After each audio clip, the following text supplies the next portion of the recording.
أشهد أن لا إله إلا الله وحده لا شريك له وأشهد أن محمدا عبده ورسوله لا نبي بعده اللهم صل وسلم على سيدنا Muhammad wa ala ali sayyidina Muhammad.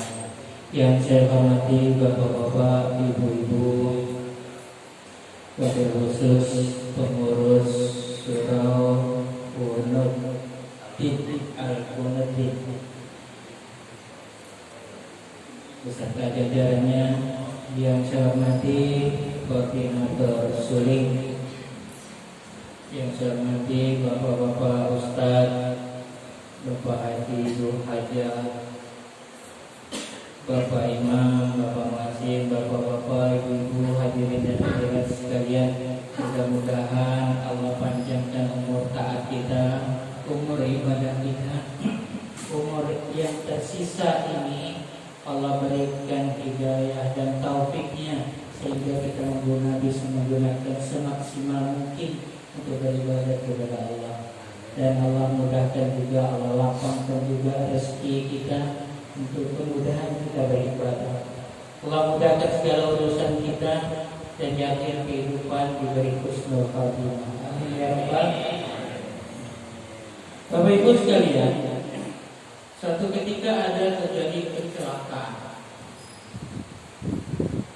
tabrakan, sehingga orang itu semua mendekati korbannya, berkerumun melihat korban tabrakan. Tiba-tiba ada seorang wartawan. Wartawan kan, wah ini ada berita. Kalau dulu itu kan wartawan suka kalau ada berita kan, memang pencarian dia. Kalau sekarang semua orang jadi wartawan karena punya HP. Waduh, ini ada beritanya. Jadi wartawan tanya, ini ada apa nih? Ini tabrakan Pak. Oh, iya, itu korbannya. Jadi dia mau masuk mendekati korban ini tidak bisa karena orang begitu ramai. Dia kan mengelilingi. Jadi dia cari cara supaya mudah. Dia katakan, awas minggir. Orang bilang, bapak siapa? Saya bapaknya. Masuk lagi. Minggir. Bapak siapa? Saya bapaknya. Sekali udah terbuka kelihatan korban, ternyata korban itu anak monyet. Pucat mukanya, pergi dengan perasaan malu. Nah inilah Bapak Ibu sekalian gambaran dunia ya. Kita bersusah payah nanti pasti mencari dunia, semata-mata dunia ini kita akan kecewa. Bapak Ibu sekalian yang dirahmati oleh Allah, kita bersimpati ya dengan saudara-saudara kita yang saat ini sedang ditimpa bencana meletusnya gunung Semeru ya. Mudah-mudahan mereka diberikan kesabaran ya menghadapi ini, dan ini insya Allah kalau mereka sabar ini pahala yang besar yang akan mereka terima ya, karena ini takdir Allah yang tidak bisa kita elakkan ya. Kita juga pun kita selalu berdoa mohon kepada Allah ketapang ini selalu dihindarkan dari segala bala musibah, bala bencana ya. Nah Bapak Ibu yang dirahmati oleh Allah, ada seorang ustaz namanya Ustaz Komarudin. Ustaz Komarudin ini Bapak Ibu sekalian, dia bekerja, dia pensiunan salah satu rumah sakit Islam di Jakarta. Jadi ketika dia bekerja, dia ini bagian kerohanian. Dia bagian kerohanian, tugas dia itu kalau ada yang sakaratul maut, itu dia yang takdirkan. Jadi kalau ada yang sakarat, dia yang takdirkan Ustaz Komarudin. Maka Ustaz Komarudin ini Bapak Ibu sekalian membuat satu dia studi lah, buat inilah ya. Dia mentalkinkan itu sebanyak 1000 orang. Jadi orang yang mau meninggal itu ditalkinkan itu sebanyak 1000 orang. Itu udah dibuatnya itu seperti itu, dia buat ini survei. Jadi 1000 orang dia ditalkinkan Bapak Ibu sekalian. Dari 1000 orang yang ditalkinkan Bapak Ibu sekalian, hanya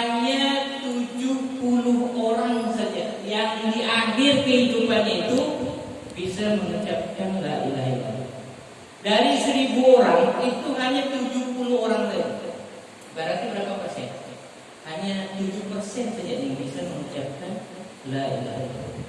Nah, jadi oleh Ustaz Kamarudin ini, Bapak Ibu sekalian, mendatangi keluarga yang 70 orang ini. Okay. Apa amalannya? Sehingga di akhir kematiannya dia husnul khatimah, bisa mengucapkan kalimat la ilaha illallah.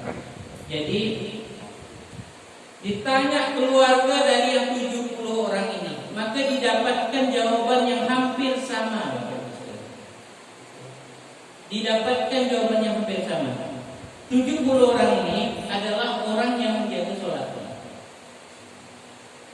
Orang yang menjaga sholatnya.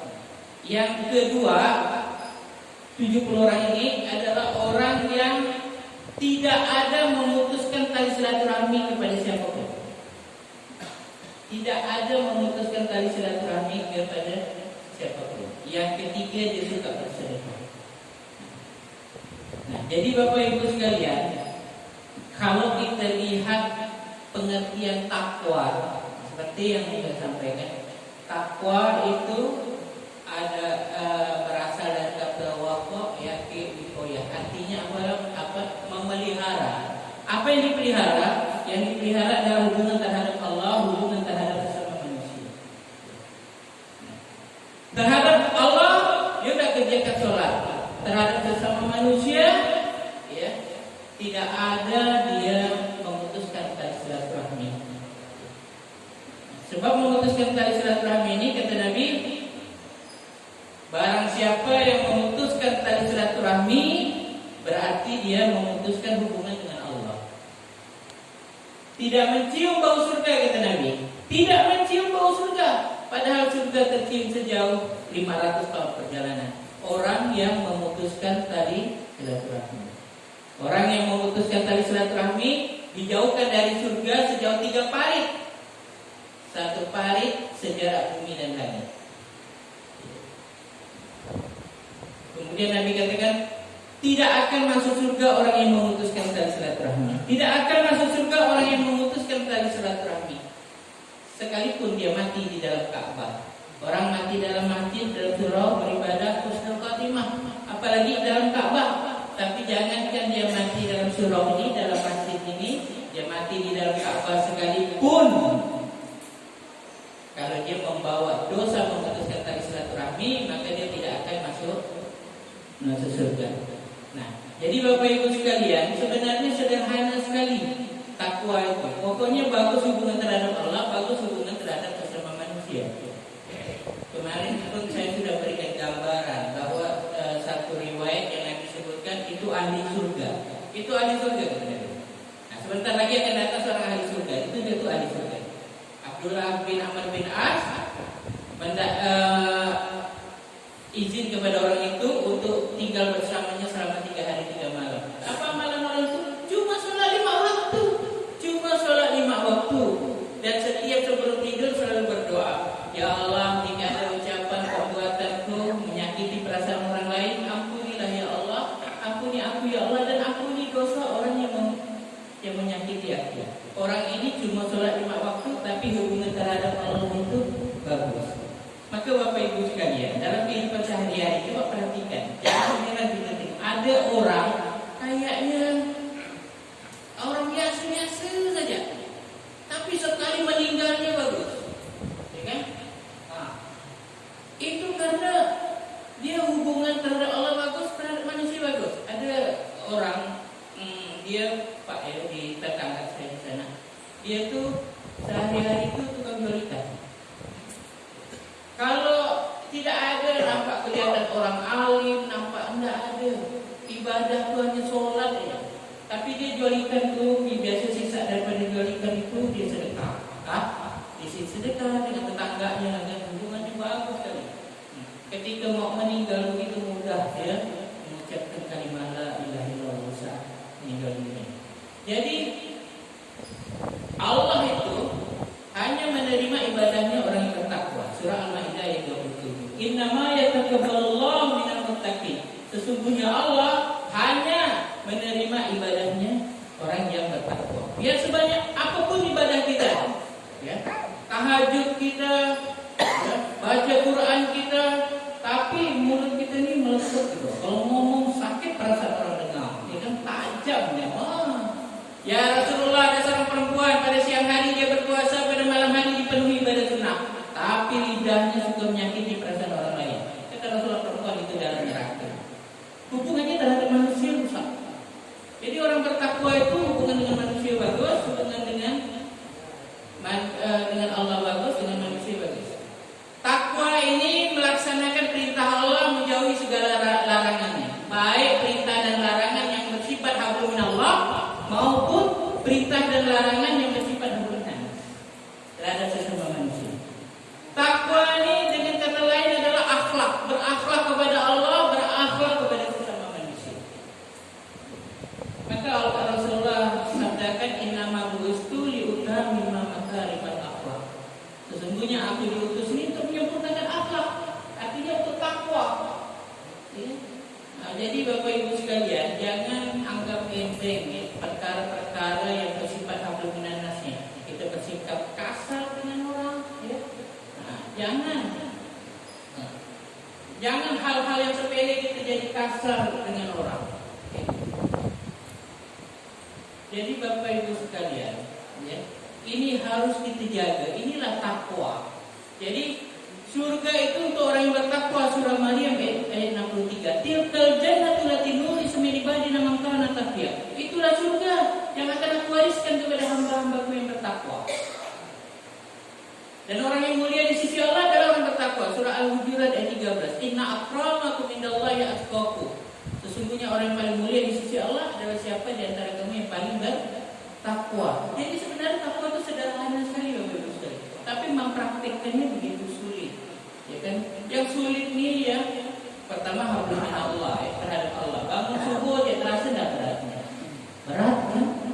Nah, hablum minallah, lebih lagi kita berhadapan dengan kadang-kadang saudara, keluarga, tetangga yang mempunyai sifat-sifat yang buruk. Kadang-kadang begitu sulit kita untuk menjaga hubungan silaturahim, ya. Dan bisa jadi masalah itu juga ada di dalam diri kita. Nah, jadi Bapak Ibu sekalian, memang sederhana sekali. Tetapi tengok dalam survei Ustaz Komarudin, seluruhnya orang Islam tuh 1.000 orang tuh hanya 70 orang saja.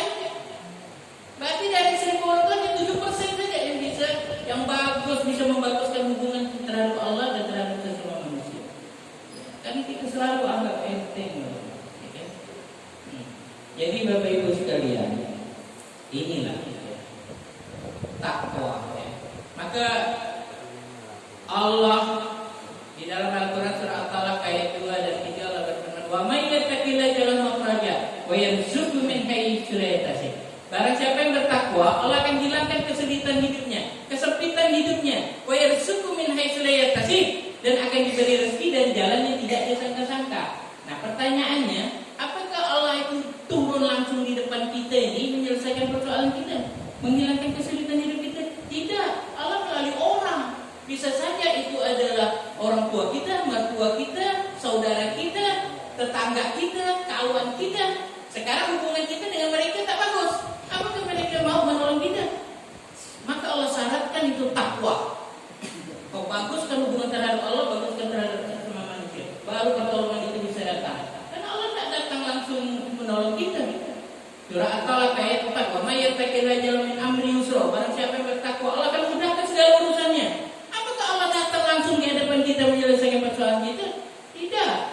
Allah melalui orang. Orang itu bisa saja orang tua kita, mertua kita, tetangga kita, saudara kita, teman kita. Tapi kalau hubungan kita tidak bagus, nah, ketika kita ingin katakanlah melakukan sesuatu ke suatu tempat, ya, ada kegiatan, ada orang tak suka dengan kita, dia beri penonton tak bagus tuh orang dulu, ya kan? Jadi orang ini bisa saja dia menjadi penolong kita, bisa jadi dia menjadi penghambat kita, ya kan? Nah, karena ini maka kata orang dikatakan dia dalam pepatah itu, satu orang musuh itu banyak, 100 teman itu sedikit. sedikit, satu musuh itu banyak. Karena satu orang yang bisa saja dia menjadi penghambat bagi kita. Ya. Nah, jadi Bapak Ibu sekalian, maka Allah mensyaratkan takwa. Baguskan hubungan terhadap Allah, baguskan hubungan terhadap sama manusia. Dunia akhirat nyaman. Dunia akhirat kau akan dapatkan keberuntungan. Makanya Allah di dalam Al-Quran surah Al-Baqarah ayat 197. Watazawwadu, kata Allah, berbekallah. Fa inna khairaz zadi taqwa. Sebaik-baik bekal yang terbaik itu adalah takwa. Baik dalam urusan dunia maupun urusan akhirat. Takwa. Maka sampai pentingnya takwa ini Allah berfirman di dalam surah At-Takabur ayat 16, "Fattaqullaha mastata'tum." Bertakwalah kamu sekuat tenaga kamu, semaksimal mungkin. Nah, bisa sebagus-bagusnya akhlak tuh, baguskan akhlak. Maka kata Nabi bilang, orang yang paling dekat di tempat dudukku di akhirat nanti adalah orang yang paling bagus akhlak. Maka Bapak Ibu sekalian, kita lihat mana siapa orang yang paling bagus akhlaknya, kita contoh ini. Nah, suka mencontoh-contoh itu lihat. Ya. Saya biasa nengok dulu, saya ada udah almarhum, Ustaz Denny Sunindar, ya. Halus orang ini, kalau bersalaman, kalau bertutur kata, kalau saya tak mampu ngikutnya. Ya, bagaimana halusnya akhlak? Makin bagus akhlak kita tuh, makin mantap. Dunia akhirat, kawan banyak, ya kan? Di akhirat derajat tinggi. Jadi inilah Bapak Ibu sekalian, sederhana sekali, sederhana, tapi sederhana ini susah orang untuk menyelesaikan persoalannya. Urusan Allah, urusan dunia, urusan terhadap sesama manusia. Dengan Allah tuh, Allah ini minta sholat 5 waktu saja, minta sholat 5 waktu saja. Banyak kan ahli surga itu, ya kan, ini cuma sholat 5 waktu, sholat sunat rawatib tiga tadi dikerjakan itu, sholat qobliyah ba'diyah tak ada, pagi tahajud, pagi duha tak ada. Nah, cuma sholat 5 waktu saja, tapi dengan manusia bagus. Nah, itu. Jadi sederhana sekali Bapak Ibu. Tapi kalau makin banyak ibadah kita, inna akramakum indallahi atqakum. Orang yang paling mulia di sisi Allah adalah siapa di antara kamu yang paling bertakwa. Makin banyak ibadahnya, makin tinggi derajat ketakwaannya. Nah, tapi ini Bapak Ibu sekalian, kita masih ada hubungan silaturahim yang putus, cepat selesaikan. Jangan sampai kita bawa mati, ya kan? Nah, sebab Allah hanya menerima ibadah orang yang bertakwa. Innama yataqabbalullahu minal muttaqin. Sesungguhnya Allah hanya menerima ibadah orang yang bertakwa. Nah, selesaikan persoalan kita dengan sesama manusia sebelum ini. Nanti ibadah kita tak ada diterima oleh Allah karena kita tidak tergolong orang yang bertakwa. Oke, ini aja Bapak Ibu sekalian. Mudah-mudahan semuanya paham ya Bapak Ibu sekalian ya. Nah, kita niat untuk kita amalkan, kita selesaikan persoalan ini. Mudah-mudahan kita di akhir kematian kita mendapatkan husnul khatimah. Demikian wabillahi taufiq wal hidayah. Wassalamualaikum warahmatullahi